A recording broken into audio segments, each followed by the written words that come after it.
इयत्ता 10वी काल आपण न्यूक्लिअर पॉवर प्लांट चालू केलं होतं. त्याच्यामध्ये मी तुम्हाला न्यूक्लिअर फिशन म्हणजे काय असतं ते सांगितलं आहे. न्यूक्लिअर फिशन म्हणजे न्यूक्लियसचं फिशन, न्यूक्लियसचे तुकडे करायचे, त्या प्रोसेसला आपण म्हणतो न्यूक्लिअर फिशन. त्यामध्ये ज्यावेळेस न्यूक्लिअर फिशन होतं तर त्यावेळेस खूप मोठ्या प्रमाणात एनर्जी बाहेर पडते. ती असते थर्मल एनर्जी म्हणजे हीट एनर्जी. त्या हीटवर आपण पाणी गरम करतो. पाणी गरम झालं की त्यापासून लगेच वाफा बनतात आणि त्या वाफामध्ये असते कायनेटिक एनर्जी. ती कायनेटिक एनर्जी नंतर पडते टर्बाईनवर. टर्बाईनवर पडलं, टर्बाईन गोल फिरते. टर्बाईन गोल फिरलं की नंतर मग जनरेटर गोल फिरेल. जनरेटर गोल फिरलं की नंतर इलेक्ट्रिसिटी बनेल. ठीक आहे. तर आज मी तुम्हाला म्हणलं होतं की फ्लो चार्ट देईल मी तुम्हाला, तर तो फ्लो चार्ट लिहून घ्यायचा आहे. ठीक आहे. बघा स्टार्टिंगला आपल्याला काय लागतं बरं, इथं खाली वरती लिहितो मी फ्लो चार्ट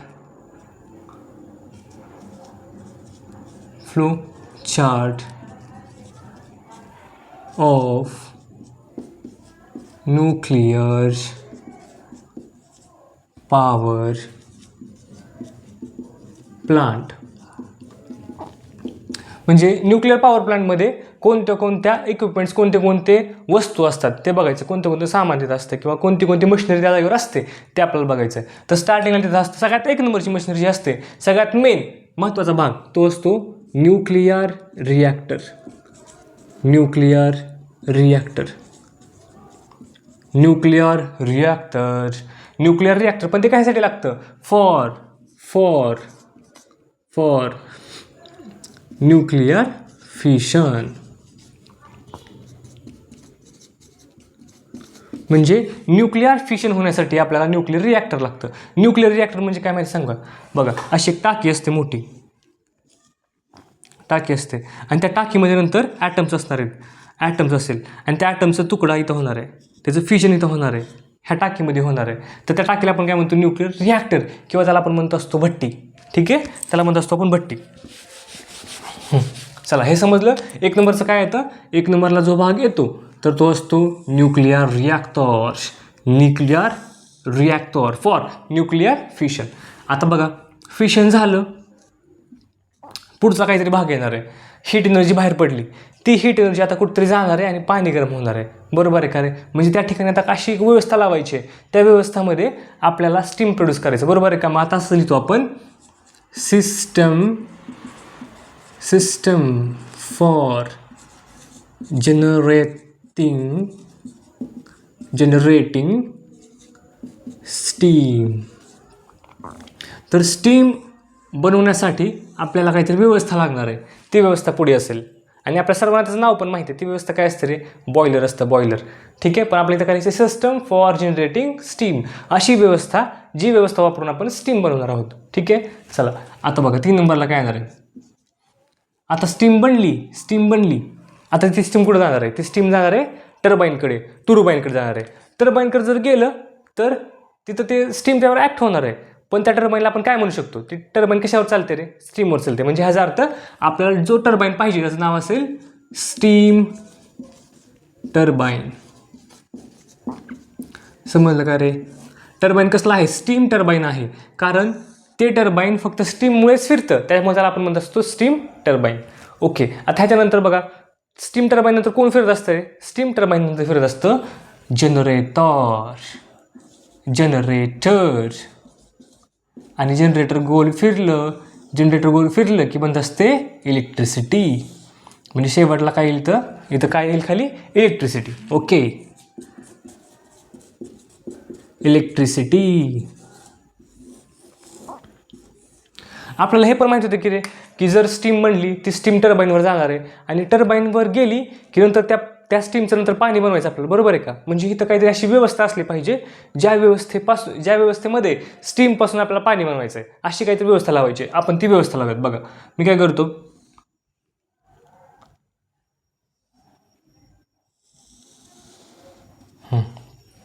आता हे बघा, हे बॉयलर आहे. Boiler system for generating steam मला काय म्हणतो? पण बॉयलर म्हणतो.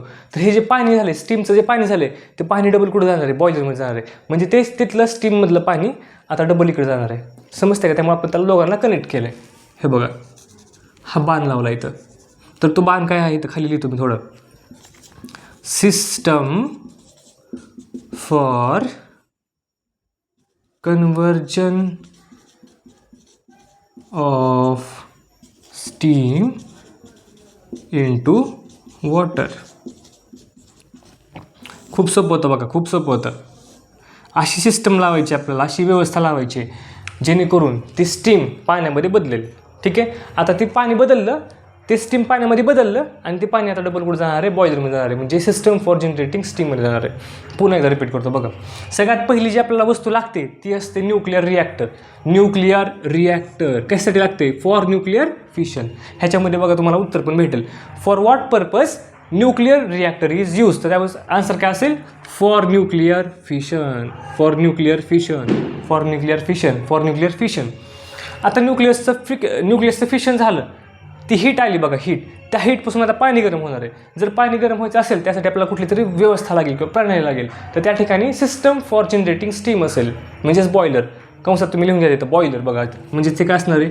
बॉयलर आणि बाकीच्या मशिनरी सगळ्या. ठीक आहे. आता त्या ठिकाणी पाणी स्टीम तयार झाले, पाण्यापासून स्टीम तयार झाले आणि ते पुढे गेलं. नंतर त्या ठिकाणी आपल्याला लागणार आहे स्टीम टर्बाईन. कारण टर्बाईन कशावर फिरते? स्टीमवर फिरत आहे, म्हणून आपल्याला स्टीम टर्बाईन पाहिजे. ठीक आहे. स्टीम टर्बाईनपासून नंतर आपल्याला पुढे लागतो जनरेटर. जनरेटर लागतं. जनरेटरपासून आपल्याला काय भेटते? इलेक्ट्रिसिटी भेटते. जी स्टीम आहे, स्टीम, त्या स्टीमला परत आपण पाण्यामध्ये बदललं आहे बघा, पाण्यामध्ये बदललं आहे. तर त्यासाठी आपल्याला system for conversion of steam into water लागलं. हे सगळं पाठ करायचं. हे इम्पॉर्टंट आहे. इम्पॉर्टंट समजते. 2 मार्कला पडेल किंवा 1 मार्कला पडेल. जर 1 मार्कसाठी पडलं तर काय होईल माहिती आहे का? हे बघा, हे गायब करण्यात येईल, हे गायब करण्यात येईल किंवा हे गायब करण्यात येईल. एखाद दुसरा बॉक्स इथं गायब करण्यात येईल. मग तुम्हाला विचारणार फिल इन द ब्लँक्स, मग तुम्ही लिहायचं. ठीक आहे. हां बघा, हे व्हिडिओ पॉज करा आणि हे नंतर लिहून घ्या. मी लगेच पुढे चालू ठेवतो लगेच. आता पुढचा टॉपिक आहे energy transformation in nuclear power plant. काय आहे ते? पुढचा चार्ट आहे, चार्ट. तो चार्ट काय आहे? Energy transformation in nuclear power plant. हे तर खूप सोपं आहे बघा. आपण थर्मल पॉवर प्लॅन्टमध्ये पण बघितलं आहे. त्या ठिकाणी पण एनर्जी ट्रान्सफॉर्मेशन झालं होतं. तर आपण बघितलं होतं कोल होतं, कोल. त्या कोलमध्ये कोणती एनर्जी असते?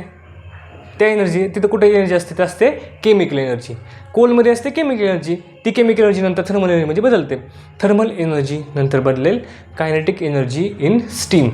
त्यापासून नंतर कुठं? Kinetic energy in turbine. त्याच प्रकारे आपल्याला एनर्जी ट्रान्सफॉर्मेशन बघायचं. ठीक आहे. बघा, आता आपण वापरलं काय रे? एक ॲटम वापरला. ॲटम ह्या साईडला काढतो मी. तर एक ॲटम काढला आहे आणि ॲटमच्या आतमध्ये न्यूक्लियस आहे. तर ह्याच्यात जी काय आपल्या ह्याच्यामध्ये एनर्जी आहे ती एनर्जी असेल न्यूक्लिअर एनर्जी. समजतंय का? न्यूक्लिअर एनर्जी असेल तर आपण इथं काय लिहू? Nuclear energy. हां, न्यूक्लिअर एनर्जी. मग ती न्यूक्लिअर एनर्जी नंतर कशामध्ये बदलेल रे? Nuclear energy. हे न्यूक्लियस आहे, न्यूक्लियस हे फुटलं की बाहेर काहीतरी एनर्जी पडणार आहे, एनर्जी बाहेर पडणार आहे. आणि मी तुम्हाला मागच्या चार्टमध्ये काल सांगितलं होतं ती एनर्जी असते थर्मल एनर्जी. म्हणजेच कुठली असते? हीट एनर्जी असते. Heat or thermal energy. चला आपण पुढचा बाण दाखवूया तिकडं. तो काय आहे? Thermal energy. Thermal energy. Thermal energy. Nuclear एनर्जीपासून आपल्याला थर्मल एनर्जी भेटली. थर्मल एनर्जीपासून पुढे काय म्हणणार आहे? Kinetic energy in steam. ठीक आहे. पुढे काय येणार आहे? Kinetic energy in steam. हां चला, हे पण लिहिलं. आता तुम्ही सांगायचं पुढे. चला तुम्ही पुढे सांगायचं. मनातल्या मनात सांगायचं. मला ऐकतं. चला सांगा. काय म्हणलात? Kinetic energy in turbine. Very good. Kinetic energy in turbine. Kinetic energy in turbine. आता टर्बाईन गोल होईल बघा. गोल फिरेल. आता रोटेट करेल टर्बाईन. टर्बाईन गोल फिरलं की नंतर ते कुठं जातं? Kinetic energy turbine. टर्बाईन जर गोल फिरलं तर नंतर कोणमध्ये असतं? जनरेटर.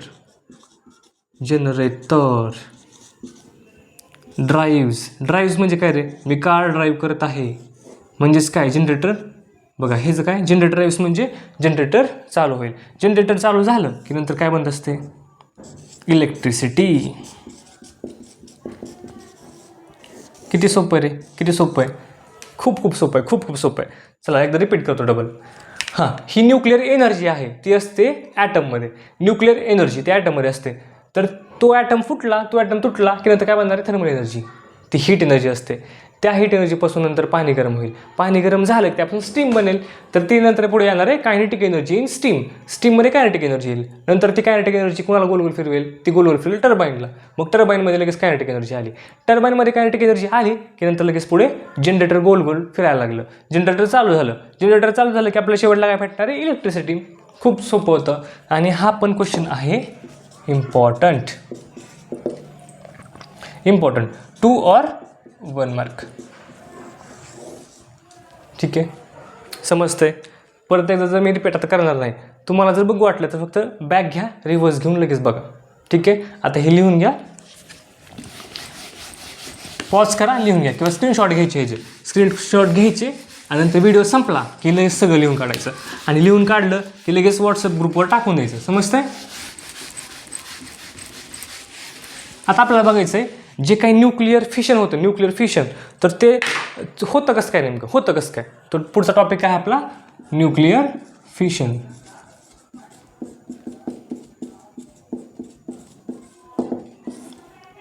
Nuclear fission. ठीक आहे, 1 मिनिट.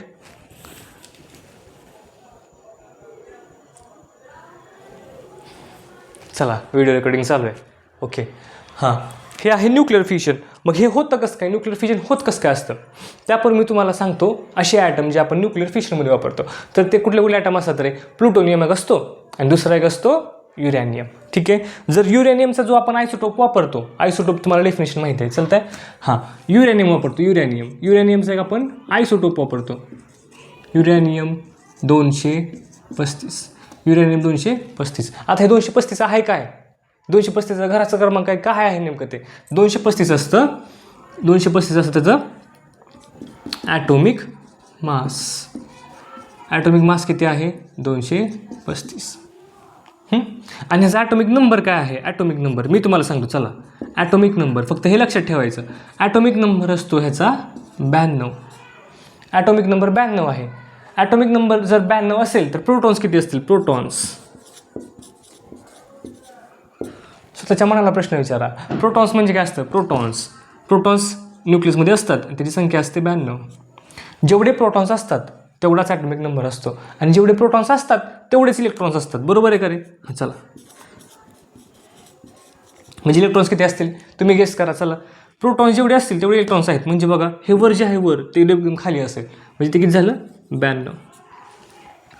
आता संख्या येते न्यूट्रॉन्सची.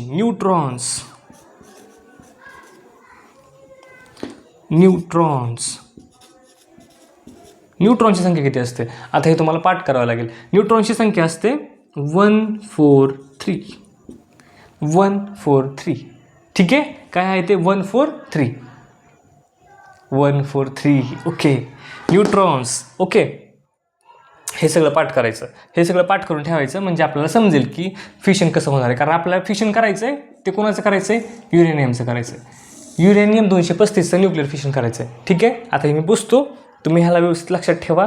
काय काय आहे बघा? Atomic mass number 235, atomic number 92, protons 92, electrons 92 आणि न्यूट्रॉन्स 143. ठीक आहे, आता ह्या साईडला मी एक ॲटम काढतो. कसं होतं न्यूक्लिअर फिशन? होत कसं काय असतं? त्याचा तुकडा कसं काय पडतो त्याचा? बघा, तर सगळ्यात पहिल्यांदा आपल्याला घ्यायचं न्यूट्रॉन. हा N आहे, N म्हणजेच काय असतं ते? न्यूट्रॉन. एक न्यूट्रॉन आहे, एक न्यूट्रॉन. त्याचा बॉम्ब फेकायचा. ह्याला बॉम्ब करायचं. बॉम्ब करणं म्हणजे फेकणं, खूप जोरात फेकणं म्हणजे बॉम्ब. ह्याला काय करायचं? बॉम्ब. न्यूट्रॉनला बॉम्ब करायचं. कशावर? युरॅनियम 235 आणि ॲटोमिक नंबर किती त्याचा? 92. ह्या ॲटमवर, हा जो ॲटम असतो त्या ॲटमवर आपल्याला बॉम्बिंग करायची, न्यूट्रॉनची करायची. तसाच एक न्यूक्लियस असेल बघा. थांबा, हे डबल पोस्ट तुम्हाला एकदम भारी डायग्राम काढून देतो. एकदम खूप म्हणजे खूप छान डायग्राम काढून देतो. किंवा इथं खालीच काढतो, नाही तर ते वरती राहू द्या लक्षात तुम्ही. खूप सुंदर काढतो डायग्राम. बघा, हा आहे सेंटरचा न्यूक्लियस. न्यूक्लियसमध्ये आपल्या सर्वांनाच माहिती आहे की मग अशी बघितलं आपण, प्रोटॉन्स किती असतात? प्रोटॉन्स इज इक्वल टू 92 आणि न्यूट्रॉन्स किती असतात? Neutrons is equal to 143. सर्वांचा आवडता नंबर 143 हा न्यूट्रॉन्स असतात, न्यूट्रॉनची संख्या असते.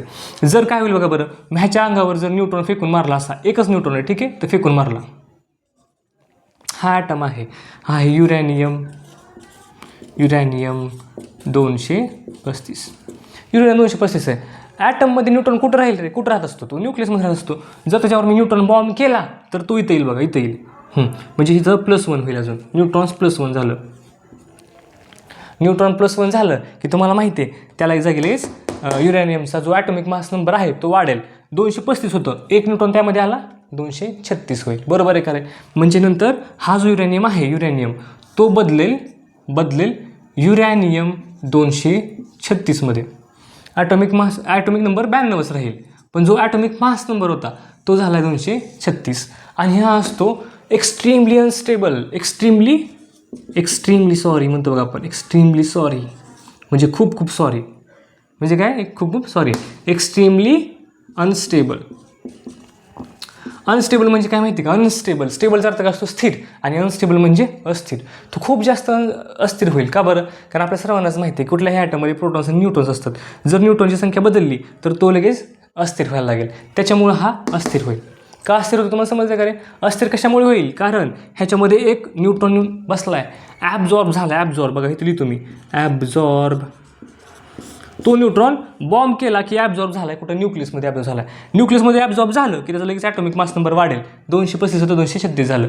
ते थोडं मोठं काढायला पाहिजे मी, चला, कारण साईज वाढली ना, नाही जाऊ देत असतं ते, ॲटम नाहीच तो. आता तो काय आहे, एक्स्ट्रीमली अनस्टेबल आहे. एक्स्ट्रीमली म्हणजे खूप जास्त अनस्टेबल आहे. तो लगेच फुटेल तो. चला मी तो वरी काढतो, कसं फुटेल लगेच तो. मी तुम्हाला काल सांगितलं होतं, जर एक ॲटम असेल तर तो ॲटम फुटला की त्यापासून 2 बेबी ॲटम तयार होतील. 2 बेबी ॲटम म्हणजे ह्या ॲटमची 2 बाळ तयार होतील. चला, तर हा फुटल्यानंतर फुटल्या बरोबर ज्यावेळेस फुटतो तर त्यावेळेस फुटल्या खूप जास्त एनर्जी बाहेर सोडतो. फुटल्या एनर्जी बाहेर सोडतो. म्हणजे बॉम्ब असतो, बॉम्ब कसा फुटतो, फुटल्या एनर्जी बाहेर पडते, हीट एनर्जी, थर्मल एनर्जी, दोन्ही एनर्जी बाहेर पडते. त्याच प्रकारे हे ॲटम फुटला की लगेच बाहेर खूप मोठ्या प्रमाणात एनर्जी बाहेर पडेल. तर ती एनर्जी कुठं दाखवतो मी, इथं खाली लिहितो, ह्याच्या खाली दाखवतो बाणस करून असं. हां, तर ती एनर्जी किती असते, ॲटम फुटल्या जी एनर्जी बाहेर पडते ती असते 200 म्याव. 200 म्याव, 200 वेळेस म्याव म्याव म्याव म्याव म्याव म्याव असं करायचं. मग ते 200 म्याव इतकी इलेक्ट्रिसिटी. हे नाही रे, तसं नाही आहे, एवढी एनर्जी नाही आहे. मेव म्हणजे काय माहिती का, मेव म्हणजे मेगा इलेक्ट्रॉन वोल्ट. मेवचा काही संबंध नाही, तुम्हाला लक्षात राहावं ह्यासाठी सांगतोय. 200 म्याव किती येते, 200 म्याव इतकी एनर्जी बाहेर पडते. 200 म्याव इतकी एनर्जी म्हणजे 22 मांजरे आहेत आणि त्या सगळ्या टाईम म्याव असं करतात, तर ते 200 मेगा इलेक्ट्रॉन वोल्ट इतकी एनर्जी बाहेर पडली. ही काय आहे रे, एनर्जी आहे. ठीक आहे, एनर्जी आहे. ह्या साईडला 2 ॲटम्स तयार झाले, त्याला ॲटम्स काढूयात आपण. वरचा जो ॲटम असेल, वरचा ॲटम तो मोठा असेल, आणि जो खाली बनला आहे, थांबा जरा लहान काढू, ह्या ॲटमपेक्षा थोडा लहान काढूयात, कारण तो बेबी आहे ना, बेबी आहे म्हणजे थोडं लहान असेल, आणि सगळ्यात तिकडचा त्याच्यापेक्षा लहान असेल. हां, आता प्रश्न असा आहे की जर हा युरॅनियमचा ॲटम आहे 235, जर फुटला तर कोणते ॲटम बनतील. तर ह्या ठिकाणी एक फिक्स ॲटम्स असतात, ते कुठले बनतात बघा. इथं असतो बेरियम आणि खाली असतो क्रिप्टॉन. 2 बेबीज आहेत, 2 बेबीज. युरॅनियम 235चे 2 बेबीज आहेत. एक आहे बेरियम, दुसरा आहे क्रिप्टॉन. एक आहे बेरियम, दुसरा आहे क्रिप्टॉन. बघा हे लक्षात पण आपण ठेवू शकतो. बघा बर कर म्हणजे काय, अनस्टेबल. बघा अनस्टेबल तो आहे, फुटल्यानंतर काय म्हणला बर आणि काय म्हणला कर.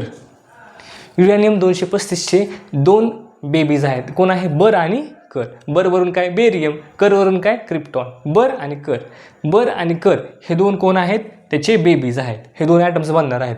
तर बघा बेरियम इथं वरती आहे, वरती. तर बघा तुम्हाला माहिती असेल की आता ॲटॉमिक मास जो आहे तो डिस्ट्रीब्यूट झाला आहे. अर्धा तिकडे ॲटॉमिक मास जाईल, अर्धा ॲटॉमिक मास इकडे जाईल. समजतं ना, कारण त्याचं वजन डिस्ट्रीब्यूट होणार. 2 तुकडे पडलेत तर 2 तिकडे आणि इकडे होईल. आता बघा कसं होत असतं इथं. आता बेरियम हा आहे वरती. हां, तर इथं ह्याचा ॲटॉमिक मास नंबर असतो BA. त्याचा ॲटॉमिक मास नंबर असतो 141. किती असतो, 141. हे लक्षात ठेवायचं, atomic mass number 141. 1 for 1, 1 for 1 हा असतो बेरियमचा ॲटॉमिक मास. नंतर आता असं वाटतं आपल्याला की ह्याचा ॲटॉमिक नंबर किती असेल. चला मी तुम्हाला सांगतो, नंतर कसं काय आलं ते पण सांगतो. हे आहे 56 आहे त्याचा ॲटॉमिक नंबर. किती आहे? 56. कसा काढला माहिती आहे का मी एक ट्रिक लक्षात ठेवली. कसं केलं माहिती आहे का मी फक्त ह्याचा पाठ केला मी. ॲटॉमिक मास नंबर 141 हा त्याचा ॲटॉमिक मास नंबर आहे. नंतर मी माझी जुगाड लावला. जुगाड लावून मी नंतर ह्याचं ॲटॉमिक नंबर काढलं. कसं? हे 4 आणि 1 किती झालं? 5 आणि 1 4 + 1 किती झालं? 6. दिसतंय का? कसं डोकं लावलं बघितलं का मी. चला हे किती झालं? 56. ठीक आहे. आता इथं खाली या. हे आहे क्रिप्टॉन. क्रिप्टॉनचं सिम्बॉल काय असतं? KR असतं. कर. ठीक आहे. बर आणि कर हे दोन त्याचे लेकरं झाले. आता क्रिप्टॉन आहे KR. तर ह्याचा ॲटॉमिक नंबर मी सांगतो तुम्हाला किती असतो. Sorry, atomic mass number. तो जेवढा युरेनियमचा ॲटॉमिक नंबर असतो तेवढा क्रिप्टॉनचा ॲटॉमिक मास नंबर असतो. एवढं लक्षात ठेवा. फक्त लक्षात ठेवायचं. ठीक आहे. 92. आता मग खाली तिथं काय येणार? खाली काय येणार आहे? खाली बघा ह्याचा ॲटॉमिक नंबर काढायचा आपल्याला. आता ॲटॉमिक नंबर बरं का. तर पहिला किती होता ॲटॉमिक नंबर ह्याचा? 92 होता. 92 बघा. पहिला ॲटॉमिक नंबर किती आहे? 92. ह्याचा बेरियमचा किती आहे रे? 56. जर ह्याला 92 मधून 56 जर वजा केलं तर ह्याचा आपल्याला ॲटॉमिक नंबर भेटेल. समजतंय का? बघा किती होईल. हे 8 इकडे गेलं, हे 6 झालं आणि त्यानंतर खाली काय आलं? 3. म्हणजे ॲटॉमिक नंबर किती आला ह्याचा? 36. ओके. समजतंय का कसं काढलं? क्रिप्टॉनचं कसं काढलं? जो ॲटॉमिक नंबर युरेनियमचा होता त्याचा आपण नंतर इकडं 56 केलं. म्हणजे तुकड्यानंतर काहीतरी ॲटॉमिक मास आणि ॲटॉमिक नंबर दोन्ही पण प्रोटॉन्स पण सेपरेट होता ना. अर्धे प्रोटॉन्स तिकडे गेले, अर्धे प्रोटॉन्स इकडे गेले. आणि प्रोटॉन्स म्हणजेच काय असतात? Atomic number. तर तिकडे किती प्रोटॉन्स गेले? 56 प्रोटॉन्स गेले. बेरियमला 56 प्रोटॉन्स गेले आणि उरलेले 36 प्रोटॉन कोणाला आले? क्रिप्टॉनला. म्हणजे युरेनियममध्ये होते 92 प्रोटॉन, त्यातले 56 प्रोटॉन गेले बेरियमला, 56 प्रोटॉन गेले बेरियमला आणि 36 प्रोटॉन आले क्रिप्टॉनला. असं झालं अर्थ. चला समजलं का रे काय बनतं? बेरियम एक बनतं आणि क्रिप्टॉन एक बनतं. आता ह्याच्यानंतर आपल्याला अजून आणखी काहीतरी गोष्ट भेटते.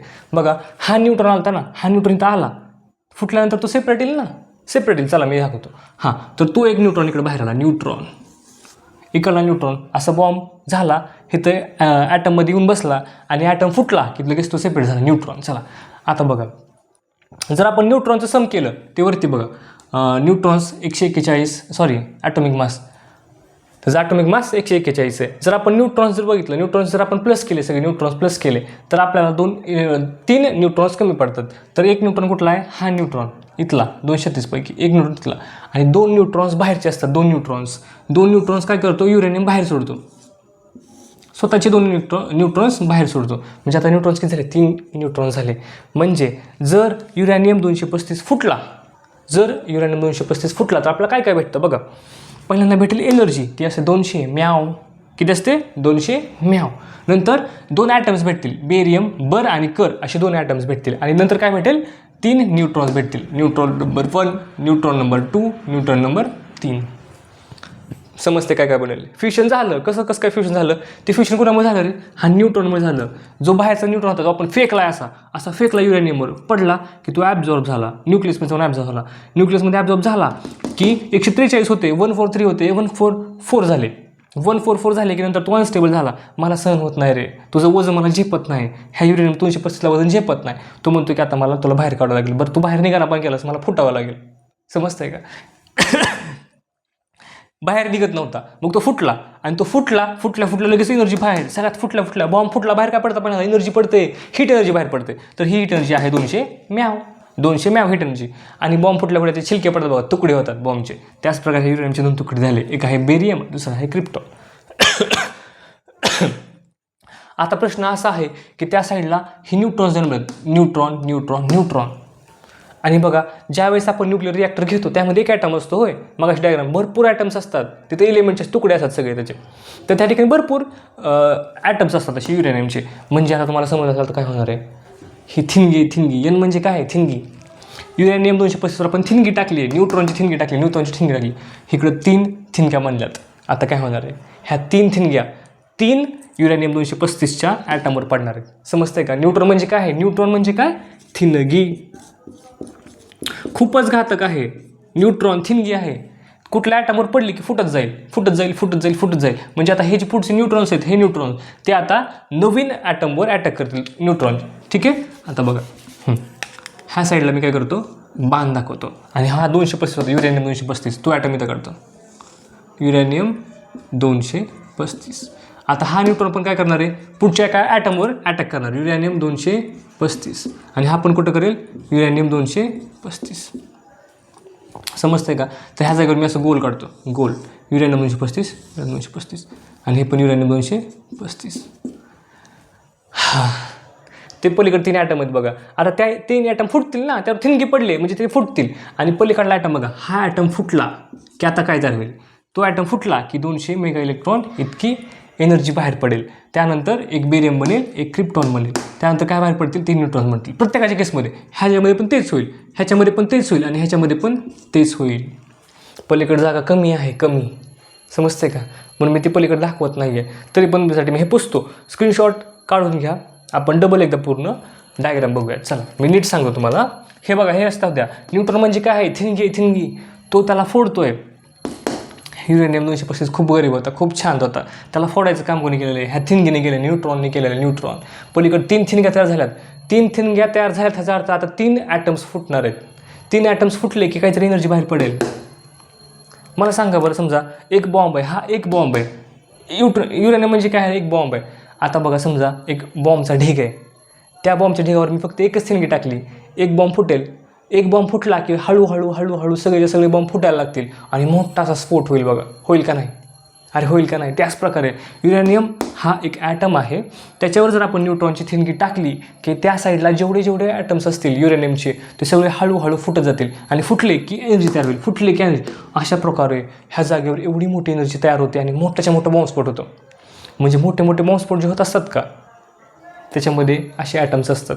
न्यूक्लिअर वॉर म्हणतात आपण, न्यूक्लिअर वेपन म्हणजे न्यूक्लिअर शस्त्र. ठीक आहे. त्याच्यामध्ये काय असतं, हे असे ॲटम्स असतात. त्या ॲटमवर एक न्यूट्रॉन पडला की हळूहळू सगळे ॲटम्स फुटतात. सगळे ॲटम्स फुटले की थोड्याची प्रत्येकाची एवढी एनर्जी, प्रत्येकाची एवढी एनर्जी असे करत खूप सगळे ॲटम्स असतात. ते सगळे ॲटम्स फुटतात. सगळे ॲटम्स फुटले की खूप भयंकर मोठ्या प्रमाणात एनर्जी प्रोड्यूस होईल आणि ती एनर्जी घडून आलेला स्फोट. समजतंय का कसं वेपन काम करतं? त्याला म्हणतो आपण न्यूक्लिअर वेपन. वेपन म्हणजे काय, शस्त्र असतं, शस्त्र. एकमेकाच्या देशावर, तुझ्या अंगावर, मला तुझं माझं भांडण झालं, इंडिया आणि अमेरिकाचं भांडण झालं, इंडिया फेकून जाणार तिकडं. म्हणजे हे वापरतात, खरं सांगत नाही मी, म्हणजे वापरू शकतात. समजते? पण असे न्यूक्लिअर वेपन्स बनवायला चालू आहेत. ठीक आहे. आता जे पलीकडले 3 ॲटम्स आहेत ना, ती 3 ॲटम्स फुटणार आहेत. पलीकडे दिसणारच गेले रे, काय करू? पुसून काढतो, डबल सांगतो तुम्हाला. हां, डायग्राम छोटे काढतो ह्यावेळेस मी. तुम्हाला समजलं आहे असे मी आशा करतो. जर समजलं नसेल तर व्हिडिओ पुन्हा बघा. आता स्टार्टिंगपासून काढूयात. बघा, हा न्यूट्रॉन आहे, म्हणजे थिनगी आहे. न्यूट्रॉन कुठं पडले रे? हा ॲटमवर पडला. हा आहे U-235, त्याच्यावर पडला. मग ह्याच्यापासून काय बनलं? पुढे एक ॲटम बनला, त्याला म्हणतो आपण U-236, जो की आहे एक्स्ट्रीमली आहे तो अनस्टेबल. खूपच अस्थिर आहे बघा. काय विद्यार्थी खूपच अस्थिर असतात. जर साईडचा कुठला त्याला मित्र म्हणला का नाही, तू खूप जास्तचा अभ्यास करला बाबा, जास्तचा आहारी चाललास, तर ते लगेच अभ्यास कमी करते.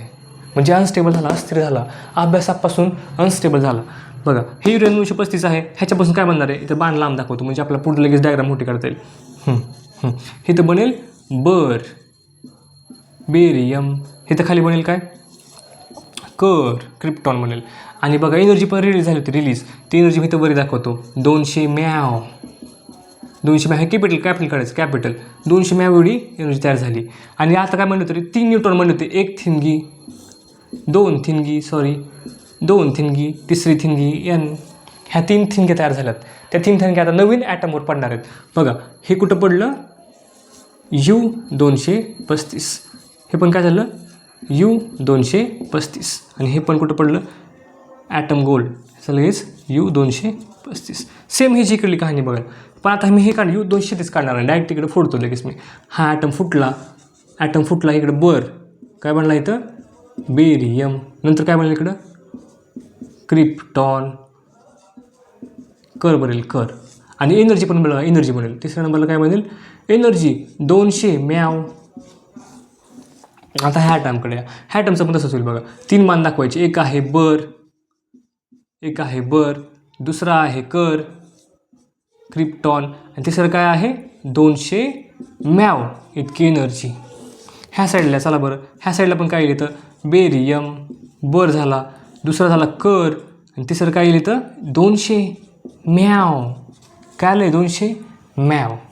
प्लस बघा प्लस, आता इकडे 3 थिंग्या म्हणल्या ना, 3 थिंग्या म्हणतात म्हणजे ह्याची पण आता थिंगी पडतील. किती बनतील त्या न्यूट्रॉन्स? 3 न्यूट्रॉन्स. इकडे पण काय बनेल 3 न्यूट्रॉन्स. इथं पण काय बनेल 3 न्यूट्रॉन्स. आणि आपल्याला माहिती आहे आता ह्या 3 थिंग्या म्हणतात 3 3 6 3 9, ह्या 9 थिंग्या पडल्यात. त्या 9 थिंग्या आता नवीन ॲटमवर पडणार, ते फुटत जाणार कंटिन्यू चक्र असेल बघा. एक ॲटम फुटला दुसरे फुटले, असे फुटत जेवढे ॲटम्स आहेत सगळे फुटत जाणार. आणि आपल्या सगळ्याला माहिती आहे ही रिॲक्शन खूप फास्ट असते. रिॲक्शन खूप फास्ट असते ना, कोणती रिॲक्शन खूप फास्ट असते. तर मग रिॲक्शन खूप फास्ट असल्यामुळे एनर्जी दिसते, एनर्जी ही 200 म्याव ही सगळी प्लस होत जाणार आहे. प्लस आणि सगळी एनर्जी प्लस झाली असा भडका उडेल, भाड करणं. समजतंय का? पूर्ण शहर उडून जाऊ शकतं, पूर्ण पृथ्वी फुटू शकते. जर समजा असे मोठे वेपन्स बनवले तर पूर्ण पृथ्वी फुटू शकते. तर हे झाले त्याची डायग्राम. पुस्तकात खूप चांगल्या प्रकारे डायग्राम दिलेली आहे. तरी पण जर तुम्हाला हे काढायचे असेल तर काढून घेऊ शकता तुम्ही. एवढं सगळं झालं आहे. उद्याच्या टॉपिकमध्ये मी तुम्हाला लिहून देतो आणि समजून सांगतो. पण हे तुम्हाला समजून सांगितलं आज का लगेच लिहून देऊ मी? उद्या लिहून देतो. चला उद्या लिहून देतो, कारण व्हिडिओ खूप लॉंग झाला आपला. पण हे तुम्हाला समजलं असेल. हे काय बघितलं आपण? Nuclear fission. पहिल्यांदा काय केलं माहिती आहे का आपण? न्यूट्रॉन तो केला बॉम्ब. न्यूट्रॉन बॉम्ब केला कोणावर? युरेनियम 235 वर बॉम्ब केला की तो होईल ॲब्झॉर्ब. तो काय होईल? ॲब्झॉर्ब. म्हणजे हा न्यूट्रॉन कुठं जाईल? सेंटरला जाईल. आणि जो ॲब्झॉर्ब झाला की नंतर एक आयसोटॉप बनेल, तो बनेल U236. फॉर्मेशन होईल, फॉर्मेशन ऑफ U236. तो असतो एक्स्ट्रीमली अनस्टेबल, खूपच अस्थिर आहे, लगेच फुटेल. फुटला की लगेच बेरियम बनेल, क्रिप्टॉन बनेल. हे आपल्याला इंग्लिशमध्ये लिहायचं आहे. समजते?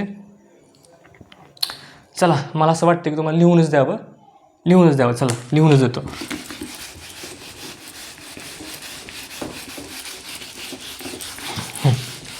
पटकन लिहून घ्यायचं बाळांनो आणि एक्सप्लेन करतो लगेच. हां चला, न्यूक्लिअर फिशन कसं ऑकर होतं रे ते? सगळ्यात पहिल्यांदा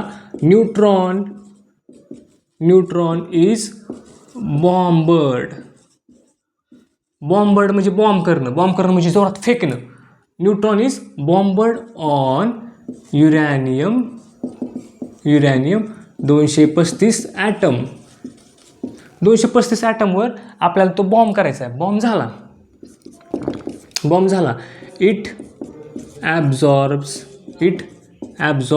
न्यूट्रॉन. तो ॲब्झॉर्ब करेल न्यूट्रॉन ॲब्झॉर्ब झाला की तो अस्थिर बनेल, एक नवीन आयसोटोप बनेल बघ युरेनियमचा. It absorb neutron and converts into uranium 236. समजते का? Converts into uranium 236. आता बघा, मी तुम्हाला सांगितलं की तो खूप अनस्टेबल आहे. Uranium 236 is extremely unstable. तो खूपच जास्त अनस्टेबल आहे. समजते का? त्यामुळे तो फुटेल. So it's nuclear fission occurs. त्याचं न्यूक्लिअर फिशन ऑकर होईल. न्यूक्लिअर फिशन ऑकर झालं की काय बनेल बघा. And 200 mega electron volt energy is released. आणि आपण सगळंच माहिती आहे बघा, ही जी इलेक्ट्रॉन एनर्जी आहे का, ती एनर्जी नंतर पाण्याला गरम करेल. पाणी गरम झालं की ते स्टीम बनेल. स्टीममध्ये कायनेटिक एनर्जी आली, ते टर्बाईन गोल फिरायला लागेल. 200 मेगा इलेक्ट्रॉन वोल्ट एवढी एनर्जी रिलीज झाली. नंतर काय बनेल रे? Barium and krypton atoms are formed. And इथं बेरियम आणि क्रिप्टॉन हे 2 ॲटम्स बनतील. आणि काय होईल रे? And 3 neutrons are produced. 3 neutrons बनणार आहेत. नाव दिस 3 न्यूट्रॉन्स, हे 3 न्यूट्रॉन्स जे आहेत ते नवीन युरेनियम 235 ॲटम्सवर अटॅक करणार आहेत. दीज 3 न्यूट्रॉन्स हमला करतील. अटॅक ऑन न्यू किंवा ऑदर युरेनियम 235 ॲटम्स. नवीन युरेनियम 235 ॲटमवर हल्ला करतील आणि त्याच्यावर हल्ला झाला की नंतर काय बनणार आहे अँड त्याच्यावर हल्ला झाला की काय बनणार आहे नंतर आपल्या सगळ्यालाच माहिती आहे 235 जर ॲटमवर हल्ला झाला न्यूट्रॉनचा तर काय म्हणत असतो देन U-236 इज प्रोड्यूस पण झाला फॉर्म झाला प्रोड्यूस नाही फॉर्म म्हणतो फॉर्मड जर तो फॉर्म झाला की लगेच फॉर्म झाला लगेच फुटेल it's nuclear fission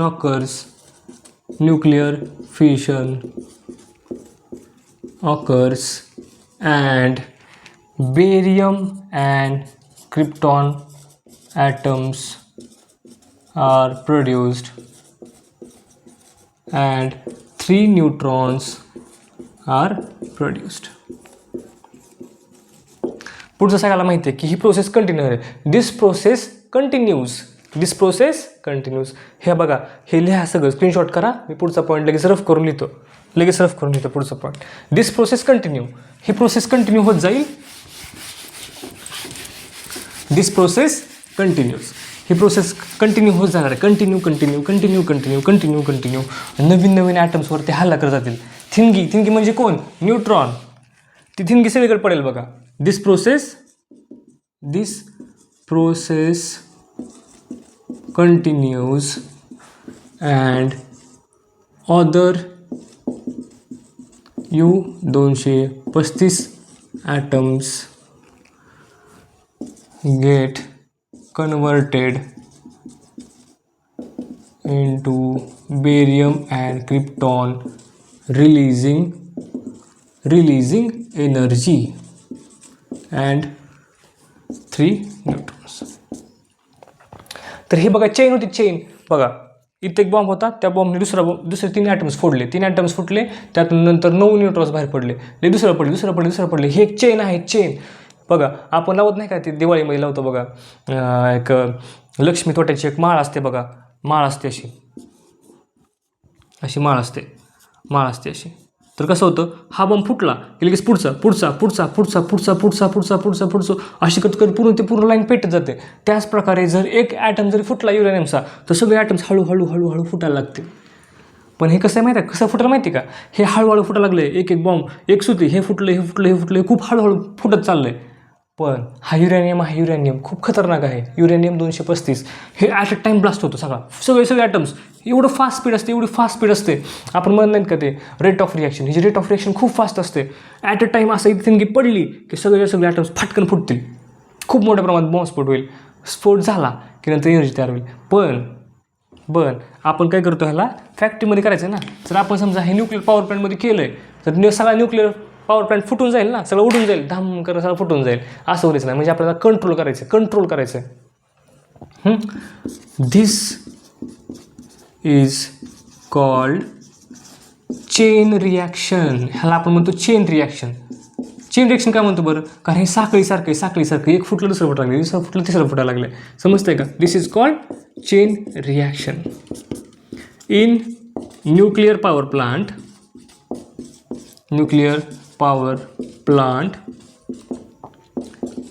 there is controlled chain reaction त्याच्यामध्ये कंट्रोल चेन रिॲक्शन असते आपण त्याला कंट्रोल करतो चेन रिॲक्शन जे आहे त्याला आपण कंट्रोल करायचं दाबून ठेवायचं त्याला समजतंय का नाही तर पूर्ण फॅक्टरी उडून जाईल पण जे काही शहर आजूबाजूला आहे ते शहर उडून जाईल समजतंय किंवा शहर पण सोडा स्टेटच उडून जाईल अख्खं महाराष्ट्रात होणार नाही असं आपण मी बोलणार नाही काहीतरी वेगळंच पण मोठा एरिया फुटू शकतो समजतंय का खूप घातक आहे ते तर त्यासाठी आपल्याला कंट्रोल खूप जास्त कंट्रोल करणं खूप गरजेचं आहे जर कंट्रोल केलं नाही तर मोठा अपघात होऊ शकतो समजतंय चला एवढं लिहून घ्या तुम्ही डायग्राम्स व्यवस्थित काढा सगळ्या आणि होमवर्क ग्रुपवर टाका चला ठीक आहे